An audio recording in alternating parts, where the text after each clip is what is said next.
将你们全部杀光！史莱克公主，你们都要死！追受死亡之仇，屠杀族人之恨。犬子，我本体宗从不欠人情。是人类控制的吗？如果是人类，那该是怎么样的可怕？一天，你敢？是你！瑞兽献祭的对象就是你！难道？正当史莱克学院高层陷入绝望之际，霍雨浩的亡灵大军赶到。然而，魂兽大军发现这些不速之客后，西城和北城外的魂兽分出一批迎了上去，和亡灵大军展开战斗。宋老趁机高声宣布援军到来，激励史莱克战士们继续战斗。战士们士气大振，压制了魂兽的进攻。远处的亡灵大军与魂兽交战激烈，虽然数量众多，但实力较弱的魂兽被轻易击溃。亡灵大军的攻势巧妙地从西方和北方之间杀入，让魂兽们措手不及。实际上，这些亡灵生物是从史莱克城西北方20公里外的九扇漆黑大门中喷吐而出的，由霍雨浩的武魂真身修罗之瞳维持开启。霍雨浩在傍晚前赶到，但并未立即冲向史莱克城，因为他清楚自己一个人难以对抗兽潮大军，所以他另想办法利用亡灵大军分散魂兽的注意力，为史莱克城争取时间。霍雨浩在仔细观察后，开始施展亡灵魔法。尽管这会让他被视作邪魂师，但他为了解救史莱克城，不惜牺牲自己的名誉。他施展了亡灵天灾，召唤出大量低阶亡灵生物，如骷髅兵和僵尸。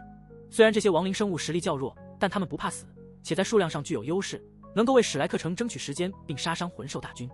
霍雨浩选择在夜晚让亡灵大军出动，以避免引起史莱克方面的恐慌。他利用修罗之瞳和亡灵半位面，将亡灵大军派往史莱克城方向。亡灵大军的出现极大地鼓舞了史莱克城的士气，配合黄金树的治疗，形势有所改善。东城的城墙也被修复，战斗依然激烈。霍雨浩选择从西北方进攻，是因为他不想面对南边擅长治疗的碧姬。亡灵大军虽然损耗快，但后续亡灵生物源源不断，给魂兽大军带来了巨大压力。赤王和万妖王虽然意识到问题，但都被海参阁宿老们缠住，无法分身。最终，霍雨浩因精神力耗尽而停止亡灵天灾的输出。他意识到，如果达到封号斗罗级别，施展亡灵天灾将更加强大，但他也清楚这种力量的危险性。他通过模拟魂技保护自己，开始恢复精神力。碧姬看到西北方向的变化，意识到亡灵大军的出现对魂兽大军造成了巨大损失，他感到震惊和担忧，因为魂兽大军的损失已经超出了预期。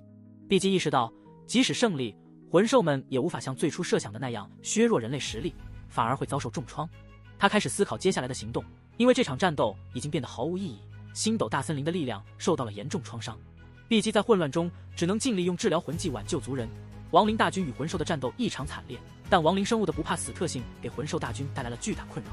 霍雨浩凭借强大的精神力和亡灵半位面召唤出10万中低阶亡灵生物，虽然在正面战场难以取胜，但他们的突入让魂兽大军陷入混乱，为史莱克城争取了宝贵的时间。随着亡灵大军数量减少，魂兽大军的战力也因连续战斗而锐减。帝天在封印中挣扎，感受到族人的惨状后，不惜一切代价冲击封印。最终，封印出现裂缝，帝天即将冲出。魂兽们在帝天的怒吼声中振奋精神，碧姬下令暂时退兵，但魂兽们迅速包围了亡灵大军，将其清理干净。史莱克城的战士们在魂兽退却后疲惫不堪，瘫倒在城头，援军带来的士气也随之消失。唐门众人同样疲惫不堪，但无人战死。季绝尘凭借审判之剑成为南城墙上的明星，他的剑技在战斗中得到了进一步的提升。贝贝则担忧地看着空中，危机尚未完全解除。突然，一道带着史莱克标记的光影从远处飞来，落在唐门众人之间。众人惊喜地发现，来者正是霍雨浩。霍雨浩在修炼恢复精神力的同时，关注着史莱克城的战况。发现魂兽退却后，他立刻飞回南城，找到了疲惫的伙伴们。霍雨浩的回归让唐门众人感到惊喜，但也带来了新的担忧。贝贝责怪他不该回来，因为兽潮未退，他本应为史莱克和唐门留下火种。霍雨浩则表示自己不能不回来。他注意到空中封印帝天的裂缝，猜测封印是由玄老和曾祖共同施展的。霍雨浩的精神力波动让众人感到惊讶。霍雨浩急切地询问贝贝，得知是老师封印了兽神帝天，情绪瞬间崩溃，跪地痛哭。此时，天空中传来一声巨响，帝天终于冲破封印，巨大的金色身影从空中坠落，整个天空陷入黑暗，恐怖的威压降临。玄老和穆老虽然成功封印了帝天，但自身也消耗巨大，穆老的光影变得虚弱，玄老嘴角带血。封印帝天的代价是巨大的，尤其是玄老自身血脉被过度激发，消耗极为惊人。兽神帝天的愤怒几乎接近疯狂，他冲破封印后，天空中紫色光芒沸腾，一片片紫色火焰燃烧。魂兽大军在4大凶兽的指挥下重新集结，准备再次冲击史莱克城。然而，就在关键时刻，远方出现了一个个光点，最前面的一个绿色光点如同流星般急速飞来，体积逐渐变大，形成一个巨大的绿色火球，迎着帝天的威压而来。帝天，想灭史莱克，先要问问老夫是否同意。100年不见，何夕再战？一声浑厚的怒吼在空中回荡，大片绿光弥漫，硬生生抵挡住帝天的威压。玄老紧绷的面容终于放松，援军终于到了。来者正是本体宗宗主，本体斗罗毒不死。他以一己之力抵挡住帝天的威压，令史莱克学院的强者们感到无比欣慰。本体宗与史莱克学院的关系并不和谐，但在这个关键时刻，毒不死的出现无疑是雪中送炭。毒不死的实力极为强大，已经达到了极限斗罗的境界。虽然冲击封印后受伤的帝天依旧强大，但毒不死足以阻挡他，为史莱克争取宝贵的时间。帝天愤怒地咆哮，整个天空瞬间变成紫色，无数巨大的紫色气泡从天而降，覆盖了整个史莱克城。魂兽大军在4大凶兽的带领下迅速撤退，安静得令人窒息。毒不死意识到帝天的愤怒，不敢有丝毫保留，直接施展了自己的本体武魂2次觉醒，化为一位100米高的巨人，释放出强大的绿色光芒，试图抵挡紫色气泡。帝天施展的是他最强大的范围型攻击黑龙灭世，而毒不死则以第8魂技死亡圣焰应对。绿色与紫色的光芒在空中激烈碰撞，紫色气泡虽然脆弱，但爆开后化为无数小气泡加速下落，如同一场气泡之雨。绿色光芒化为漩涡，强大的消融腐蚀之力向外扩散，吞噬紫色气泡，但自身也在迅速消散。最终，绿色光芒被紫色气泡渐渐扑灭，仍有超过1/3的紫色气泡落向史莱克城。史莱克学院的封号斗罗们纷纷出手抵挡，但紫色气泡极其霸道，许多强者受伤。毒不死承受了最大冲击力，脸色难看，闷哼一声后拔身而起，朝着帝天冲去，与兽神正面交锋。远处的援军终于抵达，飞在最前面的是本体宗的强者，他们至少都是7环以上的魂师，其中还包括8位封号斗罗，几乎是本体宗的全部主力。紧随其后的是超过100名6环以上的魂师，其中还有5位封号斗罗，这些魂师来自天魂帝国。这一波援军中共有13位封号斗罗，全是高阶魂师。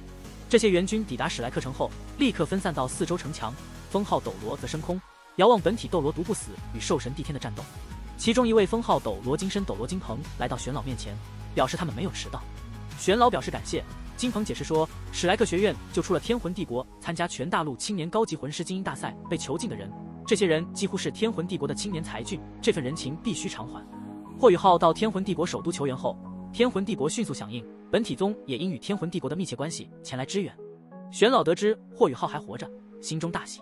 本体宗和天魂帝国的增援，让史莱克城至少能多坚持几天。金鹏告诉玄老，星罗和斗灵2国的援军也将在2天内赶到。史莱克学院此前全力帮助3国救人质，现在得到了回报。穆老突然提醒玄老，兽神帝天似乎疯了。帝天在战斗中燃烧自己的生命力，以伤换伤，重创毒不死。他似乎要凭借一己之力扭转局面，不惜一切代价也要毁灭史莱克城。玄老和穆老意识到，如果帝天真的不顾一切，史莱克城将面临巨大危机。就在这时，霍雨浩从南城城墙上升空，他的身上散发着金色光芒，背后显现出帝皇瑞兽3眼金泥的光影。他身上的魂环色彩颠覆性的闪耀，令所有人目瞪口呆。霍雨浩身边还有史莱克学院的几位强者，包括严少哲、蔡妹和仙灵儿。仙灵儿试图阻止霍雨浩介入这场战斗，但霍雨浩利用精神力短暂的让几位强者失神，趁机加速飞向高空。霍雨浩开启命运之眼，强大的精神波动涌向空中的兽神帝天，他身上的玫瑰金色光芒开始燃烧，尽管与帝天的紫金色光焰相比显得微不足道，但整个空间却出现了轻微的扭曲。远处的魂兽大军中传来悲鸣，帝天的攻击也被霍雨浩的精神波动所影响。霍雨浩告诉帝天，秋儿献祭于他，化为他的第6魂环，瑞兽之能也融入他身。他警告帝天，如果他死了，命运之力将断绝，星斗大森林的气运也将随之消失。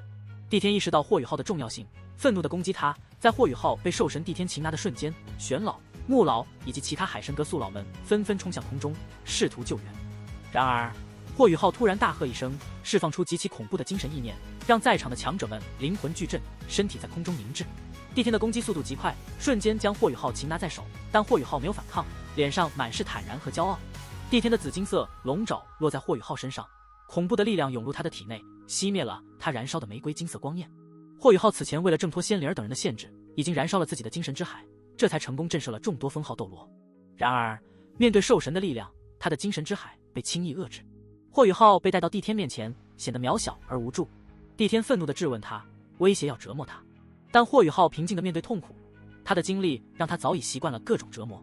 他没有呼痛，也没有求饶，只是平静地看着帝天。玄老看到霍雨浩落入兽神手中，心如刀绞。霍雨浩多年来为史莱克学院做出了巨大贡献，他是学院的骄傲，是穆老指定的隔代继承人。玄老怎能眼睁睁看着他去死？他愤怒地发誓，如果帝天敢伤害霍雨浩，他将以海神阁主的身份灭杀所有魂兽。帝天从未打算放过史莱克，要将人类杀光。霍雨浩却冷冷反驳道，他掌握命运之力，若陨落，星斗大森林气运也将断绝。他质问帝天是否相信命运，帝天愤怒，霍雨浩却冷静分析，史莱克灭亡，星斗必亡，继续战斗只会两败俱伤。他劝帝天退兵，保留希望。帝天愤怒转为平静，他承认史莱克灭亡会重创星斗大森林，但也指出人类贪婪，魂导师发展让魂兽生存空间被挤压，未来更难保护自己。他宁可玉石俱焚，也不愿族人被灭绝。霍雨浩询问帝天，人类智者是否会意识到生态循环不平衡的问题？帝天承认人类智慧高于魂兽，但质疑人类能否限制贪婪。霍雨浩表示，利益问题只能用利益解决，他有办法尝试解决魂环问题，希望帝天放松压制，他有东西展示。帝天看着霍雨浩眼神中的恳切，缓缓点了点头，捏住霍雨浩的龙爪放松了几分，同时也收敛了对他的威压。霍雨浩全身一松，尽管有了一个好的开头，但他此时却是半点也不敢放松。他很清楚，一个不好，这位兽神依旧是随时都可能爆发。下面也是一片安静，玄老、穆老、史莱克的强者们都紧张地注视着半空。帝天突然的沉默令他们感到有些奇怪，但至少这位兽神还没有杀死霍雨浩，也没有进一步行动。本体斗罗毒不死已经爬起来了，他的脸色难看得很。他也没想到兽神居然会强大到如此程度，全力爆发之下，令他都有些无可抵挡的感觉。史莱克学院的老师们正在迅速组织学员，城防军魂师们冥想休息，谁也不知道接下来会怎么样，但每恢复一分魂力，史莱克就多一份希望。一道白光从霍雨浩额头上的命运之眼中亮起，下一刻，一道娇俏的身影就出现在了他面前。那是一名看上去14、15岁的少女，一身白色长裙纤尘不染，裙摆飞扬，宛如精灵般的深蓝色眼眸中闪烁着无尽的寒意，但在她的双眸之中却少了一份灵动。这是哪怕是兽神的剑多识广，在骤然看到雪女出现的时候也不禁呆了呆，毕竟这是从霍雨浩眼眸中释放出来的啊，而且以他的见识自然看得出，这绝不是什么魂技之类。霍雨浩身上的武魂已经完成了切换，一红4成金，5个魂环徐徐升起。看着那与众不同的魂环光泽，再看看面前的雪女，帝天的金色眼眸中也不禁流露出一丝茫然。我是一名与众不同的魂师，我拥有着双生武魂，这是我的第2武魂冰碧帝皇血。霍雨浩其实现在也能够让冰帝和天梦冰残具象化出现，但他没有那么做。刚刚面对帝天时，他就能感受到天梦冰残那份深刻的仇恨，刻骨铭心啊！无疑，当初强行获取天梦冰残100万年积蓄的，必定是以兽神为首。至于冰帝，霍雨浩更多的是想要隐藏，而冰帝神智清醒，万一表露出什么让兽神怀疑的地方，反而会起到反效果。感受着霍雨浩身上散发出的极致之冰气息，帝天点了点头，果然是冰碧帝皇蝎的气息。极致之冰，你倒是得天独厚。这是冰天雪女，你的魂环能够产生召唤类的魂技。说到最后一句话的时候，他也有些不确定。霍雨浩摇了摇头，道：“您从我身上的魂环颜色就应该能够看得出，这并非简单的魂技。难道您认不出她是谁吗？”意念微动，霍雨浩面前的雪女就动了，右手一抬，一道深蓝色的剑芒闪电般劈出，直奔帝天额头而去。森然寒气凛冽而至，帝天眼中金光一闪，剑芒就在空中破碎了，但那熟悉的寒意却依旧令他的金色眼眸瞪大了起来。这是雪帝的冰极无双，你是冰天雪女？帝天看着面前的雪女，不禁失声惊呼。雪女悬浮在那里一动不动，对于帝天的质问，她自然不会有任何反应。帝天的目光迅速转移到霍雨浩身上，眸光变得锋锐起来。这怎么可能？冰天雪女为什么会在你身上？你和她是什么关系？她好像失去了神智。霍雨浩轻轻地点了点头。雪帝的情况，就是未来我们人类和你们魂兽之间的希望所在。我遇到她是在当下。他开始从自己当初遇到雪帝胚胎时讲起，将雪帝转化为魂灵的整个过程都详细地讲述了一遍，就连死灵圣法神、亡灵天灾伊莱克斯的存在都没有隐瞒，甚至将自己的亡灵半位面都讲述了出来。想要取信于兽神，谈何容易？霍雨浩是完全没办法才要这么做的。之前的亡灵大军，帝天肯定能够感知到，这无疑更好地证明了自己所言属实。没有亡灵半位面，凭借自己才刚刚达到的魂圣修为，又怎么可能带来10万亡灵大军呢？他只是隐瞒了冰帝和天梦冰残的存在而已。帝天静静聆听着霍雨浩的讲述，他的情绪始终都在剧烈波动着，但是他把自己的情绪掩饰得很好，霍雨浩根本无法通过他的情绪或者眼神发现什么。霍雨浩可以肯定的是，自己的话兽神听进去了。可是，你毕竟还是失败了，雪帝失去了灵魂，失去了神智，你所说的这魂灵又怎么能说得上成功呢？帝天问道。霍雨浩坦然道：“是的，您说的对，我不能保证我这魂灵转化一定是能够成功的，但事实上，一种新能力的存在，又怎么可能只通过这一次的试验而成功呢？唯有更多的尝试，才有完全成功的可能。但至少，我找到了一条新路。雪帝赋予我的是4个魂环，至少在这4个魂环之中，我没有猎杀任何一只魂兽，完全是雪帝自愿赋予我的。而且，魂灵的存在要比我直接拥有魂环的作用更加巨大。这就是我说的，只有利益才能解决利益。如果一名魂师可以获得一个魂灵，那么他们根本就不再需要这个位置的魂环，对他们还更有好处。您说他们是否愿意呢？同时，魂灵带给魂师的魂环很可能不止一个，甚至能够由我们与魂兽自行控制。对于魂师来说，或许还会要求更高级别的魂环。可魂导师呢？而且，如果融合魂灵的对象是一位高阶魂兽，并且和自己契合的话，我为什么不愿意从他身上获得更多的魂环呢？这些都是我们正在研究的课题。可是，仅仅凭借我们人类的力量是无法完成这项研究的。原因很简单，我们很难找到那些濒临死亡的魂兽，并且还要让他们相信我们。雪帝魂灵从某种意义上的失败，是因为当时雪帝胚胎处于一种即将爆发的特殊情况。当时我们能够保证不死已经很不容易了，但如果是双方愿意缔结契约的话，我有很大的把握能够成功。所以，我未来在这方面的研究就希望能够得到魂兽的帮助。如果您能亲自出面，找来一些处于这种状态的魂兽，和我们达到瓶颈的人类魂师相融合，那么对于魂兽来说，至少也是生命的延续。